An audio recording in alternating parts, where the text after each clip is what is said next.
जय हिंद साथियों, स्वागत है आप सभी का आपके अपने परिवार एग्री स्टेशन में। दोस्तों, जैसा कि आप सभी देख रहे होंगे, एक लंबी सीरीज हम लोग चला रहे हुए हैं। जो बीएड एग्ज़ाम है, आगरा यूनिवर्सिटी बीएड एग्ज़ाम जो है फर्स्ट ईयर सेकेंड ईयर का, उनमें हम लोग BD 201 BD 202 यानी कि सेकेंड ईयर का कोर्स अभी हम लोग स्टार्ट किए हुए हैं। आज का दिन पूरा सेकेंड ईयर को हमने दिया हुआ है। आपका BD 201 और BD 202 ये दोनों सब्जेक्ट हम लोगों ने देख लिया है, एक एक वीडियो। अभी एक वीडियो और हम लोग कंप्लीट देखेंगे तो आपका सिलेबस जो है उसमें कंप्लीट हो जाएगा। इसके अलावा अभी आज हम लोग BD 203 देखने वाले हैं, जो आपका समावेशी विद्यालय का सृजन है, उसको हम लोग यहाँ पर आज देखने वाले हैं। समावेशी विद्यालय का सृजन यहाँ पर जो आपका BD 203 सब्जेक्ट है, उसको हम लोग यहाँ पर इस वीडियो के माध्यम से देखने वाले हैं। और वो दोनों वीडियो अगर आप नहीं देखे हुए हैं तो वीडियो को पहले देख लेंगे, क्योंकि मोस्ट इंपॉर्टेंट क्वेश्चन वहाँ से उठाए हुए हैं हम लोग। जो प्रीवियस ईयर क्वेश्चन है देख सकते हैं, यहाँ पर प्रीवियस ईयर क्वेश्चन जो हैं उनको हम लोग देख रहे हैं कि मोस्ट इंपॉर्टेंट क्वेश्चन कौन कौन से हैं। तो अगर वो दोनों वीडियो नहीं देखें, डिस्क्रिप्शन बॉक्स में उनका लिंक दे दूँगा, वहाँ से जाकर आप देख सकते हैं उन दोनों वीडियोज़ को। चलिए आज स्टार्ट करते हैं। और जो BEd फर्स्ट ईयर वाले स्टूडेंट हैं, उनका जो है नेक्स्ट वीडियो जो होगा वो BEd फर्स्ट ईयर वालों के लिए आएगा। चलिए स्टार्ट करते हैं। चैनल पर अगर पहली बार विजिट कर रहे हैं, आप पहली बार चैनल को देख रहे हैं, चैनल को सब्सक्राइब कर लें, बेल आइकन को प्रेस कर लें, जिससे इस प्रकार के इंपॉर्टेंट वीडियो आप तक पहुँचते रहें। स्टार्ट करते हैं। देखिए, पहला क्वेश्चन है, समावेशी शिक्षा निम्न में से किसके लिए है? समावेशी शिक्षा निम्न में से किसके लिए है? विशिष्ट बालक के लिए, मलिन बस्ती में रहने वाले बालक के लिए, गलियों में घूमने वाले बालक के लिए, उपर्युक्त सभी के लिए। जो विशिष्ट शिक्षा होती है किसके लिए है? तो विशिष्ट बालक के लिए होती है। जो गलियों में घूमने वाले छात्र होते हैं, यानी मलिन बस्ती में रहने वाले छात्र होते हैं, उनके लिए होती है। गलियों में घूमने वाले बच्चे होते हैं, उनके लिए, सभी के लिए समावेशी शिक्षा होती है। अगला क्वेश्चन है, निम्न में से क्या समावेशी कक्ष में विविधताओं के अनुकूलन के लिए नवीन उपागमों में सम्मिलित नहीं है? बालकों के शिक्षण के लिए मल्टीमीडिया का प्रयोग, दल शिक्षण, व्यक्तिगत शिक्षा कार्यक्रम या अध्यापक केंद्रित पाठचर्या। तो यहाँ पर अध्यापक केंद्रित पाठचर्या जो है वो समावेशी कक्ष में विविधताओं के अनुकूलन के लिए नवीन उपागमों में सम्मिलित है। क्या सम्मिलित है? अध्यापक केंद्रित पाठचर्या जो है वो सम्मिलित है समावेशी कक्ष। विशिष्ट बालकों की विविधता का कारण है कुपोषण, दुर्घटना, संक्रामक रोग या उपर्युक्त सभी। राइट आंसर हो जाएगा उपर्युक्त सभी।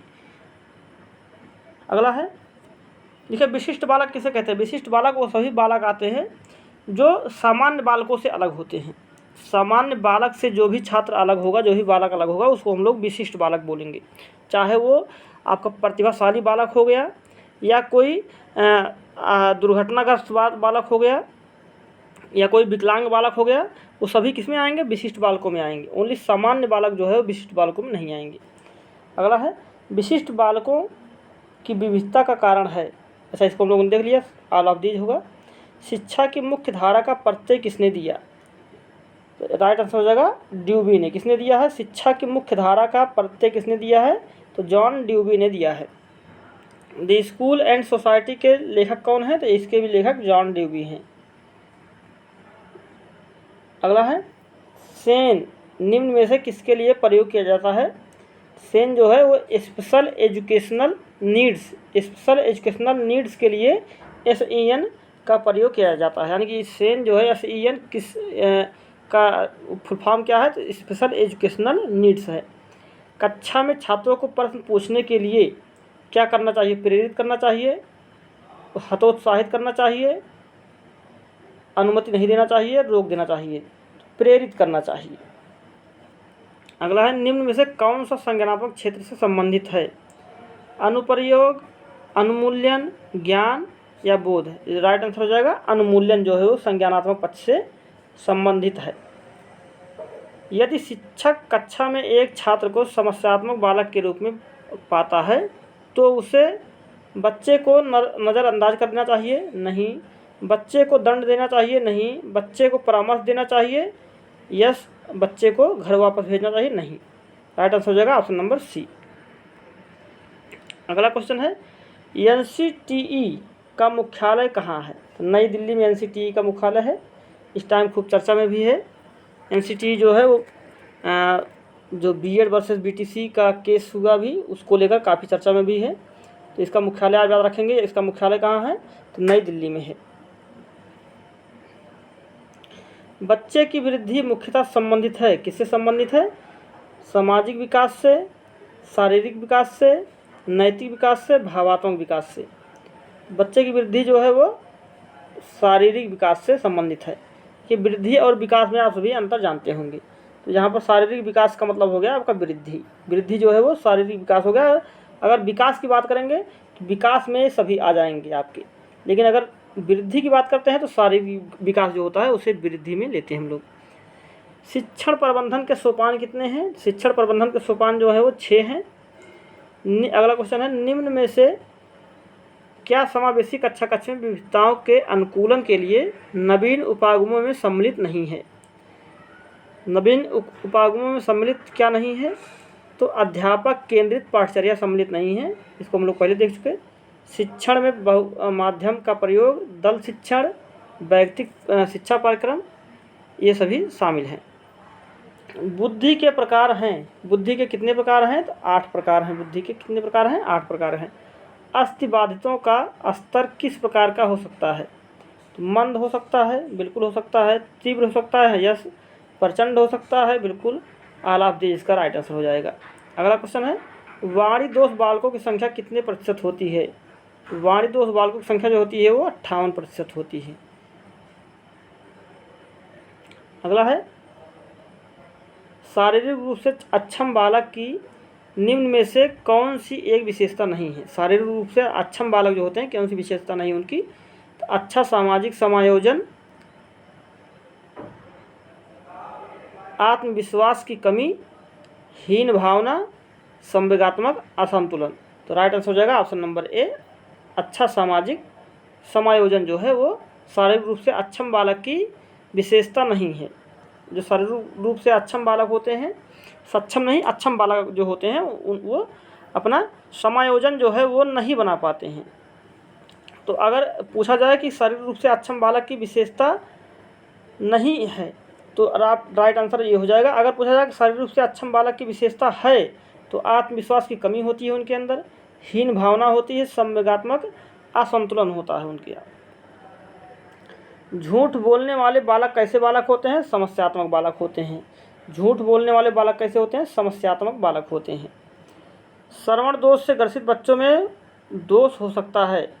श्रवण दोष में कान के अंदर हो सकता है, कान के बाहर हो सकता है, कान के मध्य हो सकता है, बिल्कुल सभी तीनों जगह हो सकता है। अगला है, नियोनार्ड ने शिक्षण अधिगम स्थितियों में वाणी बाधित बालकों के मुख्य लक्षण कौन कौन से बताए हैं? तो भाषा संबंधी संलक्षण, स्वर संबंधी अंगों के संलक्षण, प्रत्यक्षीकरण संलक्षण का दोष। तो उपयुक्त सभी इसका राइट आंसर हो जाएगा। चलिए अगला क्वेश्चन है, अस्थिबाधित बच्चों की निम्नलिखित में से कौन सी विशेषता नहीं है? तो हकलाना, पांव फिरा, मेरुदंड का वक्री होना, विकृत नितंब, ये सभी जो है अस्थिबाधित बच्चों के विशेषता है। हकलाना जो है वो अस्थिबाधित बच्चों का विशेषता नहीं है। समस्यात्मक बालकों के गुण तथा लक्षण हैं, चोरी करना, शारीरिक विकार, कार्य न करना, उपयुक्त सभी इसका राइट आंसर हो जाएगा। BN दास के अनुसार वंचित बालकों का लक्षण नहीं है उत्कृष्ट शैक्षिक उपलब्धि, यश, बौद्धिक विकास में कर्मिक ह्रास, बौद्धिक विकास में अकर्मिक ह्रास, शैक्षिक जीवन का अपरिपक्व रूप से समापन। ये जो है ये वंचित बालकों का लक्षण नहीं है। शैक्षिक जीवन का अपरिपक्व रूप से समापन जो है ये वंचित बालकों का लक्षण नहीं है। बाकी वंचित बालकों का लक्षण तीनों है। अगला है, भय अनेक बालकों की झूठी बातों का मूल कारण होता है। यह किसने कहा? या स्ट्रेग ने कहा है। किसने कहा है? स्ट्रेग ने कहा है कि भय अनेक बालकों की झूठी बातों का मूल कारण होता है। जिस बालक की IQ 70 से कम होती है उनको मंद बुद्धि बालक कहते हैं। ये किसने कहा है? क्रो एंड क्रो ने कहा है कि जिनकी IQ 70 से कम होती है उनको मंद बुद्धि बालक कहते हैं। आप IQ लेवल पूरा आप रट लेंगे, याद कर लेंगे एक बार। मानसिक मंदता की परिभाषा सर्वप्रथम किसने दिया था? तो डूल ने दिया था। मानसिक मंदता की परिभाषा सबसे पहले डूल ने दिया था। अगला, चोरी करने वाले बालक होते हैं, इसको हम लोगों ने पहले देख लिया, समस्यात्मक बालक होते हैं। अगला है, यह कथन किसका है? बालक एवं किशोरों द्वारा किया गया अपराध जो कानून द्वारा निश्चित आयु के अधीन आते हैं बाल अपराध कहलाते हैं। ये किसने कहा है? ये कथन है पेंच का। किसका है? पेंच का है। क्रोध करने वाले बालक कहलाते हैं सामान्य बालक, जनजात अपराधी बालक, प्रतिभाशाली बालक, समस्यात्मक बालक। क्रोध करने वाले बालक क्या होते हैं? समस्यात्मक बालक होते हैं।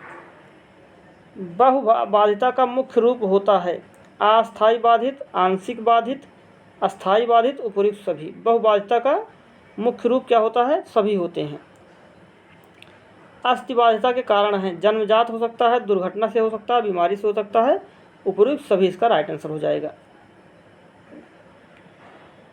अगला क्वेश्चन है, जन्मजात शारीरिक विकलांगता का कारण है गुणसूत्रों का असमान सहयोग, भ्रूणावस्था में माँ के शरीर पर दवाओं का असर, माँ का एड्स से ग्रसित होना, उपयुक्त सभी। राइट आंसर हो जाएगा उपयुक्त सभी, इसका राइट आंसर हो जाएगा। वैसे ये एड्स नहीं होना चाहिए, यहाँ पर HIV होना चाहिए, क्योंकि ये एड्स जो होता है वो मेल में होता है, फीमेल में HIV। विकलांग बच्चों की सबसे महत्वपूर्ण समस्या है तो समायोजन की, कुरूपता की, मानसिक असंतुलन की, शारीरिक न्यूनता की। राइट आंसर हो जाएगा समायोजन, क्योंकि जो विकलांग बालक होते हैं ये समायोजन नहीं बैठा पाते हैं सभी के साथ में। ये अपने आप में हीन भावना रखते हैं कि हम बहुत कमज़ोर हैं। अगला क्वेश्चन है, शारीरिक रूप से अक्षम बालक निम्न में से किस प्रकार के नहीं होते हैं? लंगड़े नहीं होते हैं, लूले या पोलियोग्रस्त नहीं होते हैं, जड़ बुद्धि वाले नहीं होते हैं, या उपयुक्त सभी। राइट आंसर हो जाएगा उपयुक्त सभी, जड़ बुद्धि वाले नहीं होते हैं। शारीरिक रूप से अक्षम बालक जो होते हैं वो कैसे नहीं होते हैं? तो जड़ बुद्धि वाले नहीं होते हैं, लंगड़े हो सकते हैं, लूले या पोलियोग्रस्त हो सकते हैं। आंशिक अंधता को जन्म देता है तो धूल, धूप, धुआं या उपयुक्त सभी। तो आंशिक अंधता को धुआं जो है वो जन्म देता है, आंशिक अंधता। अगला है, शिक्षा पाने में पूर्णता अयोग्य बालक की बुद्धि लब्धि होती है। पूर्णता अयोग्य बालक जो होते हैं वो 0 से 25 जो होते हैं वो अयोग्य बालक माने जाते हैं, यानी कि उनको शिक्षा नहीं दी जा सकती है। पूर्णता अयोग्य होते हैं 0 से 25 जिनका IQ लेवल होता है। पोलियोग्रस्त बालक को शारीरिक रूप से विशिष्ट बालकों की किस श्रेणी में रखा गया है? सांवेगिक रूप से विकलांग, गतिक रूप से विकलांग, बहुल विकलांग या अन्य। इसका राइट आंसर हो जाएगा ऑप्शन नंबर बी जो है गतिक रूप से विकलांग। अगला है, अधिगम अशक्तता वाले बच्चे दृश्य शब्दों को आसानी से पहचानते हैं और समझते हैं। इनका मानसिक विकास मंद होता है। इन बच्चों को एक समान दिखाई देने वाले अक्षरों और वर्गों में भ्रम होता है। Right answer option number C हो जाएगा। अधिगम अशक्तता आप याद रख लेंगे। अधिगम अशक्तता वाले बालक कैसे होते हैं? तो उन बच्चों को समान दिखाई देने वाले अक्षरों में जो है वो कन्फ्यूजन होता है। अगला है, मौखिक संचार में भिन्न बालकों का प्रकार है तो वाक क्षतियुक्त, भाषा विकलांग, A एंड B दोनों। इसका राइट आंसर हो जाएगा। मंद गति से सीखने वाले बच्चों की समस्या होती है। मंद गति से सीखने वाले बच्चों की समस्या क्या होती है? भाषा एवं वाणी की समस्या, दृष्टि एवं व्यवहारिक समस्या, श्रवण प्रत्यक्षीकरण की समस्या, या उपयुक्त सभी। राइट आंसर हो जाएगा उपयुक्त सभी। अधिगम निर्योग्यता वाले बच्चे बहुत सक्रिय होते हैं लेकिन उनकी बुद्धि लब्धि कम होती है। बहुत बुद्धिमान तथा परिपक्व होते हैं, कुछ भी नहीं सीख सकते, अधिगम के कुछ पक्षों से संघर्ष करते हैं। Right answer option number D हो जाएगा। अधिगम के कुछ पक्षों से संघर्ष करते हैं। अगला है, विकृत लिखावट से संबंधित लिखने की योग्यता में कमी किसका एक लक्षण है? तो विकृत लिखावट, अगर लिखावट की संबंधित बात करेंगे तो डिस्ग्राफिया हो जाएगा। डिस्ग्राफिया, डिस्कैल्कुलिया क्या होता है? ये मैथ से रिलेटेड प्रॉब्लम होती है जिसको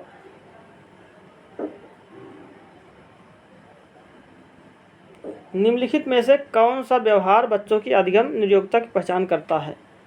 तो अधिगम निर्योग्यता की पहचान कौन करता है? अपमानजनक व्यवहार, बी को डी, वाज को सा, 21 को 12 लिखना। Right answer option number B हो जाएगा। बी को डी यानी कि जो बच्चों की अधिगम निर्योग्यता की पहचान कैसे करेंगे, तो बी को डी लिखते हैं, वाज को सा लिखते हैं, 21 को 12 लिखते हैं बच्चे। अगला है बौद्धिक विचलन को गुणात्मक दिशा में 80 या उससे कम बुद्धि लब्धि वाला बालक कहलाता है। मानसिक विकलांग बालक कहलाता है। कैसा बालक कहलाएगा? वो मानसिक विकलांग बालक कहलाएगा। 80 या उससे कम अगर है बुद्धि लब्धि तो। 90 से 110 जो होता है बुद्धि लब्धि, उसे क्या कैसे बालक कहते हैं? उसे कहते हैं सामान्य बालक। 90 से आप याद रखेंगे, 90 से 110 वाले बालक जो होते हैं उनको सामान्य बालक कहते हैं। उसके नीचे वाले जो बालक होते हैं वो मानसिक विकलांग बालक कहलाते हैं। अगला है एक बच्चा जो आंशिक रूप से देख सकता है उसे शिक्षा नहीं देनी चाहिए क्योंकि वह उसके किसी काम नहीं आएगी। विशेष प्रावधान करते हुए उसे नियमित विद्यालय में रखना चाहिए। बिना किसी विशेष प्रावधान के उसे नियमित विद्यालय में डालना चाहिए। उसे पृथक संस्थान में रखने की आवश्यकता है। Right answer option number B हो जाएगा। विशेष प्रावधान करते हुए उसे नियमित विद्यालय में रखना चाहिए। सहभागिता शब्द किस भाषा से लिया गया है? ऑप्शन नंबर आप हो जाएगा लैटिन भाषा से लिया गया, ए सही हो जाएगा। कक्षा का वातावरण होना चाहिए मानवीय प्रजातांत्रिक, ए एंड बी दोनों। राइट आंसर हो जाएगा ए एंड बी दोनों। समावेशी शिक्षा के प्रवर्तक कौन है? समावेशी शिक्षा के प्रवर्तक जो हैं वो फार्कसन है। कौन है? फार्कसन। विशिष्ट बालकों हेतु बुनियादी अधिगम परिस्थितियाँ कितने प्रकार की होती हैं? 5 प्रकार की होती हैं। विशिष्ट बालकों हेतु बुनियादी अधिगम परिस्थितियाँ कितने प्रकार की होती हैं? 5 प्रकार की होती हैं। अगला है विशिष्ट शिक्षा की व्यवस्था की जाती है बाधितों के लिए, प्रतिभाशाली बालकों के लिए, असमर्थ बालकों के लिए, उपयुक्त सभी के लिए। आपको स्टार्टिंग बता दिया कि सभी के लिए। विशिष्ट बालक से तात्पर्य है प्रतिभाशाली बालक, यस सृजनात्मक बालक, यस उच्च बुद्धि लब्धि वाले बालक, उपयुक्त सभी। सही हो जाएगा आपका उपयुक्त सभी। मानसिक द्वंद्व का मुख्य कारण है। मानसिक द्वंद्व का मुख्य कारण क्या है? भौतिक व जैविक कारण हो सकता है, संवेगात्मक व सामाजिक कारण हो सकता है, आर्थिक कारण हो सकता है, सभी उपयुक्त सभी इसका राइट आंसर हो जाएगा। यानी कि मानसिक द्वंद्व किसी भी कारण से हो सकता है। अगला है मानसिक स्वास्थ्य और अधिगम से असफलता का बहुत घनिष्ठ संबंध है। यह कथन किसका है? यह कथन है फ्रेडसन का। किसका है? फ्रेडसन का है कि मानसिक स्वास्थ्य और अधिगम से असफलता का बहुत घनिष्ठ संबंध है। समावेशी शिक्षा की व्यवस्था की जाती है किसके लिए? समावेशी शिक्षा की व्यवस्था किसके लिए की जाती है? सामान्य बालकों के लिए, विशिष्ट बालकों के लिए। राइट आंसर हो जाएगा विशिष्ट बालकों के लिए समावेशी शिक्षा की व्यवस्था की जाती है। अगला क्वेश्चन है सांस्कृतिक रूप से भिन्न बालकों का प्रकार है। तो अधिगम असुविधा युक्त, सांस्कृतिक रूप से अल्पसंख्यक। Right answer option number C हो जाएगा, ए एंड बी दोनों। विद्यालयी बच्चों में व्यक्तिगत भिन्नताएं किस रूप में पाई जाती हैं? शारीरिक रूप में पाई जाती हैं, मानसिक रूप में पाई जाती हैं, रुचि के रूप में पाई जाती हैं, उपयुक्त सभी इसका राइट आंसर हो जाएगा। मनोसामाजिक रूप से भिन्न बालकों का प्रकार है संवेगात्मक रूप से अशक्त, सामाजिक रूप से कुसुमायोजित, समस्यात्मक बालक व अपराधी बालक, उपयुक्त सभी इसका राइट आंसर हो जाएगा। कौन से बालक? मनोसामाजिक रूप से भिन्न बालक के प्रकार सभी हैं ये। तो उम्मीद करता हूँ इतना ही याद रखा जाए। देखिए वीडियो आप सबको पसंद आया होगा, क्योंकि अगर ज़्यादा लंबा हम लोग बनाएंगे तो वीडियो लॉन्ग हो जाएगा और देखने में भी आपको हो सकता हो थोड़ा बोरियत फील हो। इसलिए आज के वीडियो में इतना ही रखते हैं। और अगर वीडियो आप सबको पसंद आया हो तो वीडियो को लाइक कर दें, दोस्तों के साथ शेयर कर दें और चैनल को सब्सक्राइब करना जरूर ना भूलें। चलिए नेक्स्ट वीडियो में फिर मिलेंगे। तब नमस्कार, जय हिंद, जय भारत।